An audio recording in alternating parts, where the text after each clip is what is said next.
Hello दोस्तों, आओ मैं आपको मिलवाती हूँ कॉलेज के कुछ बिछड़े हुए दोस्तों से। कॉलेज में कुछ 5 दोस्तों का ग्रुप हुआ करता था, लेकिन ये कुछ सालों से एक दूसरे से मिले ही नहीं थे और कई सालों से ये सब कांटेक्ट में भी नहीं है, क्योंकि सभी लोग अपनी अपनी लाइफ में बिजी हो चुके हैं। किसी को पता ही नहीं है कि किसकी लाइफ में क्या चल रहा है। फिर एक दिन सभी लोग कॉलेज की रिन्यूएट पार्टी में वापस मिलते हैं। सभी लोग एक दूसरे से मिलकर काफी खुश होते हैं और अपने पुराने दिनों को याद करते हैं कि वो भी कितने कमाल के दिन हुआ करते थे, हम कितनी मौज मस्ती किया करते थे। दोस्तों, ऐसे ही उनकी बातें चल रही थी। तभी उनमें से एक दोस्त जिसका नाम दीपक है सबको इनवाइट करता है अपने घर पे, क्योंकि नेक्स्ट डे उसका बर्थडे है। इसलिए वो अपने घर में एक बर्थडे बैश थ्रो कर रहा है, क्योंकि सभी लोग काफी समय बाद इकट्ठे हुए होते हैं और काफी समय बाद उनको मौका मिलता है जिम्मेदारियों से हटके थोड़ा समय अपने लिए जीने का। इसलिए सभी लोग दीपक के इनविटेशन को एक्सेप्ट कर लेते हैं। अगले दिन सभी लोग दीपक के घर के लिए निकलते हैं, ये सोचते हुए कि दीपक तो एक छोटे से घर में रहता होगा और वो कह तो रहा है कि वो एक बड़ी पार्टी दे रहा है, लेकिन ये सिर्फ कुछ गिने चुने लोगों की छोटी सी गेट टुगेदर पार्टी होगी, इससे ज्यादा कुछ नहीं। क्योंकि उसके दोस्त बचपन से उसको जानते हैं कि वो एक मिडिल क्लास फैमिली से बिलोंग करता है, जहाँ उसके फादर की एक छोटी सी कारपेंटर की शॉप है और दीपक भी कुछ खास काम नहीं करता, बस अपने पापा के साथ थोड़ा बहुत हाथ बंटवा देता है। तो दोस्तों, सभी के मन में यही बातें थी कि वो एक छोटी सी पार्टी देगा, उससे ज्यादा कुछ नहीं। लेकिन जैसे ही दीपक के दोस्तों की कैब दीपक के घर के बाहर रुकती है, तो एक बार के लिए तो उसके दोस्त सोच में पड़ जाते हैं कि कहीं हम किसी गलत एड्रेस पे तो नहीं आ गए। लेकिन जब वो गेट के साइन बोर्ड पे नाम पढ़ते हैं तो उन्हें विश्वास होता है कि ये घर तो दीपक का ही है। फिर जैसे ही दीपक के दोस्त गेट के अंदर एंटर करते हैं तो वो देखते हैं कि उसका घर तो किसी आलीशान पैलेस से कम नहीं होता। घर के बाहर एक बड़ा सा पार्क के बीचों बीच शानदार सा फाउंटेन और साइड में खड़ी दीपक की एक महंगी स्पोर्ट्स कार और पूरा का पूरा पार्क मेहमानों से भरा हुआ, तगड़ी सी डेकोरेशन और क्या ही माहौल बना हुआ है पार्टी का। दीपक के दोस्त शॉक होकर ये सब देख रहे थे और सोच रहे थे कि दीपक को आखिर ऐसा क्या मिला जिससे वो इतना अमीर हो गया। शायद इसकी कोई लॉटरी लगी हो,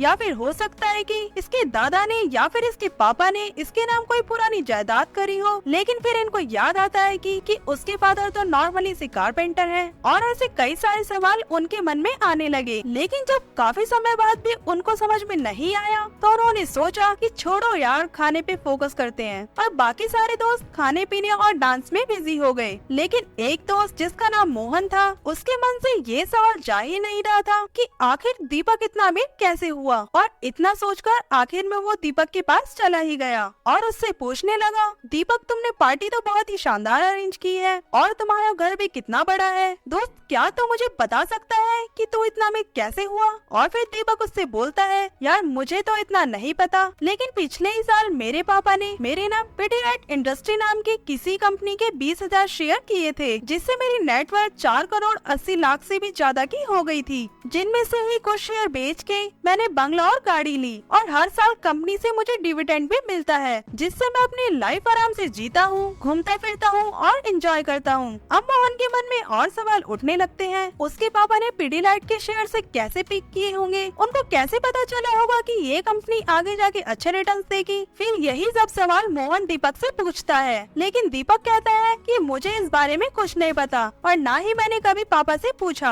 और ना ही कभी उन्होंने मुझे बताया। और फिर मोहन दीपक के पापा से मिलने की रिक्वेस्ट करने लगता है दीपक से, जिसे दीपक मान भी लेता है और मोहन को अपने पापा से मिलवा देता है। दीपक के पापा घर की बालकनी में खड़े होते हैं और पार्टी में सभी को एंजॉय करता हुआ देखकर खुश हो रहे होते हैं। और फिर तभी दीपक अपने पापा से बोलता है, हे डैड, आपसे मेरा एक पुराना दोस्त मिलना चाहता है। मोहन दीपक के पापा से ग्रीट करता है और कहता है, हेलो अंकल, मेरा नाम मोहन है, मैं दीपक का बचपन का दोस्त हूँ। अंकल, मुझे दीपक ने बताया कि आपने पिटीराइट के कुछ शेयर बहुत ही कम दामों में खरीदे थे, जिनकी वैल्यू आज करोड़ों में हो चुकी है। कि आपने ऐसा कैसे किया? आपने उस स्टॉक को क्या सोच के पिक किया? मैं तो इतनी सारी कंपनीज को देख के कंफ्यूज ही हो जाता हूँ कि किस में इन्वेस्ट करूँ या ना करूँ। तभी दीपक के पापा हल्की सी स्माइल के साथ कहते हैं, बेटा, मैं कोई स्टॉक मार्केट एक्सपर्ट नहीं हूँ और ना ही मैंने सीए किया है, मैं तो बस एक मामूली सा कारपेंटर हूँ और कारपेंटर का तो बस यही काम होता है लकड़ी से फर्नीचर तैयार करने का। ये तो शायद मेरा अच्छा लक था या मेरे कुछ अच्छे कर्म होंगे जो कि आज मैं इस मुकाम तक पहुँचा। मोहन उनके आंसर से सेटिस्फाइड नहीं होता और फिर से उनको इंस्ट्रक्ट करने लगता है, अंकल, कोई तो कारण होगा जिससे आपने पिटीराइट में इन्वेस्ट किया, प्लीज अंकल मुझे बताइए। दीपक के पापा कहते हैं, ठीक है बेटा, तुम इतनी जिद कर रहे हो तो सुनो, एक कारपेंटर के काम में लकड़ी की हथौड़ी के अलावा एक और चीज का इस्तेमाल होता है, जो कि होता है फेविकॉल। और आज इस फेविकॉल ने मेरी जिंदगी बदल दी। फेविकॉल ने जिंदगी बदल दी, ऐसे कैसे? जरा डिटेल में समझाइए अंकल। मोहन दीपक के पापा से कहता है। और फिर दीपक के पापा आगे कहते हैं कि बेटा, स्टॉक मार्केट में मेरा इंटरेस्ट तो काफी पहले से था,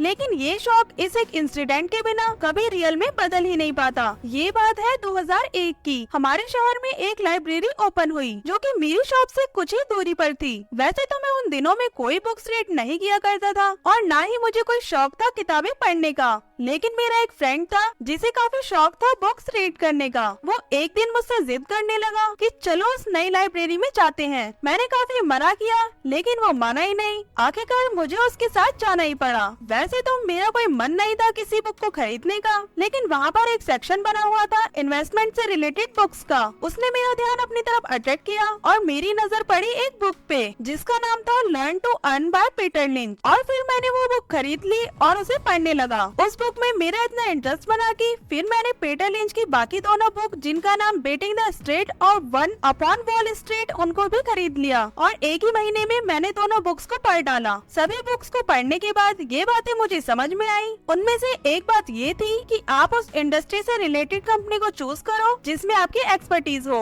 या जिससे आप किसी तरह से जुड़े हो। और दूसरी बात ये समझ में आई कि वो कंपनी चूज करो जिसके प्रोडक्ट आप यूज करते हो। तो ये सब इनसाइट पता चलने के बाद मैं अपना दिमाग इधर उधर दौड़ाने लगा, लेकिन काफी मुशक्कत के बाद भी मुझे कोई ऐसी कंपनी नहीं मिली। और दोस्तों, फिर मैंने ये सोच लिया शायद ये बुक इंडिया के हिसाब से नहीं लिखी है, इसलिए इसके कॉन्सेप्ट्स यहाँ काम नहीं करेंगे। लेकिन फिर एक दिन हमारी शॉप पे फेविकॉल खत्म हो गया और फिर मैं स्टोर पर गया फेविकॉल खरीदने के लिए। लेकिन फिर स्टोर वाले भैया ने मुझे किसी और कंपनी का फोन दे दिया, जिसपे मैंने उसको बहुत खरी खोटी सुनाई और उसको असली फेविकॉल देने को कहा। और तभी मेरे दिमाग में एकदम से एक थॉट आया कि यार, मैं तो फेविकॉल को इतने समय से यूज कर रहा हूँ और गोन का मतलब हमारे लिए फेविकॉल ही होता है, तो क्यों ना मैं देखूं कि इसकी प्रोडक्शन कौन सी कंपनी करती है। देन तभी मुझे पता चला पिडीलाइट इंडस्ट्री के बारे में। मैंने स्टॉक मार्केट में पता किया तो मुझे पता चला ये कंपनी स्टॉक मार्केट पे लिस्टेड है और इसके एक शेयर की कीमत 8 रुपए है। मैंने ज्यादा देर ना करते हुए अपनी एफडी तोड़वाई, जिसका बेनिफिशियरी दीपक था,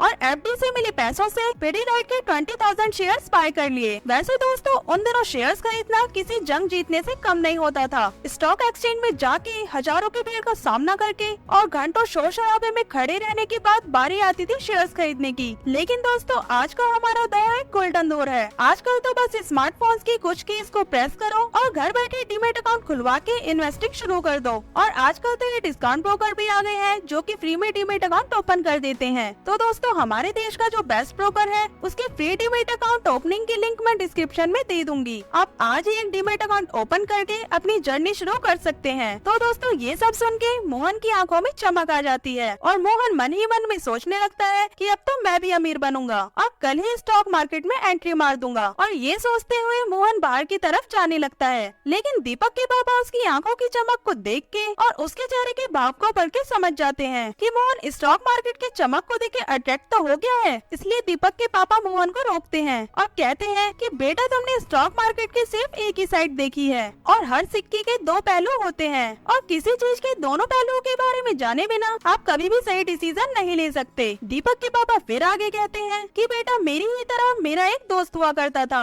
जो कि स्टॉक मार्केट को लेके मेरे से भी ज्यादा एंथुजियास्ट हुआ करता था, लेकिन अनफॉर्चुनेटली वो मार्केट से कुछ इतना खास नहीं कमा पाया और आज वो अपने बच्चों पर डिपेंड है पूरी तरह से। हम दोनों ने पिडीलाइट में इन्वेस्ट किया था सेम टाइम पे, लेकिन एक तरफ जहाँ मुझे कंपनी ने करोड़ों कमा के दिए, वहीं मेरा दोस्त इससे अपने लिए एक फूटी कौड़ी भी नहीं कमा पाया। ये सुन के मोहन बहुत हैरान होता है और पूछता है कि अंकल ऐसा क्यों? तभी दीपक के पापा जवाब देते हैं क्योंकि जब भी शेयर का प्राइस 1-2 रुपए ऊपर जाता तो वो उसे बेच देता, ये सोच के कि फिर नीचे ना आ जाए, मैं जल्दी से प्रॉफिट बुकिंग कर लेता हूँ। इस बात से अनजान होके कि शेयर सेल करने पे उसको ब्रोकरेज चार्जेस, एसटीटी और इसी तरह के कई सारे चार्जेस पे करने पड़ रहे हैं और शॉर्ट टर्म में कैपिटल गेन टैक्स भी देना पड़ रहा है, जिससे प्रॉफिट के नाम पे उसके साथ एक चवन्नी भी नहीं लग रही। वो कई सालों तक यही करता रहा, लाख छोड़ के खाक के पीछे भागता रहा और फाइनली बैंकक्रप्ट हो गया। अब वो अपने घर में स्टॉक मार्केट का किसी को नाम भी नहीं लेने देता है और सबको एडवाइस देता फिरता है कि स्टॉक मार्केट बहुत रिस्की है, इससे हमेशा दूर रहना चाहिए। तो दोस्तों, इस पूरी कहानी से जो बातें हमें सीखने को मिली है तो वो ये है कि हमें स्टॉक पिकिंग को बहुत मुश्किल नहीं बनाना चाहिए। जितना हो सके इसे सिंपल रखने की कोशिश करनी चाहिए। हमें जिस भी इंडस्ट्री के बारे में जानकारी है, हमें उसी में अच्छी कंपनी ढूंढने की कोशिश करनी चाहिए और फिर लॉन्ग टर्म के लिए उन्हें होल्ड करना चाहिए ताकि पावर ऑफ कंपाउंडिंग अच्छे से वर्क कर सके। अगर आपकी कंपनीज में आप अच्छी कंपनीज को नहीं ढूंढ पा रहे हो तो आप ये देखिए कि आप किन कंपनीज के product day to day basis पे यूज करते हो। कौन से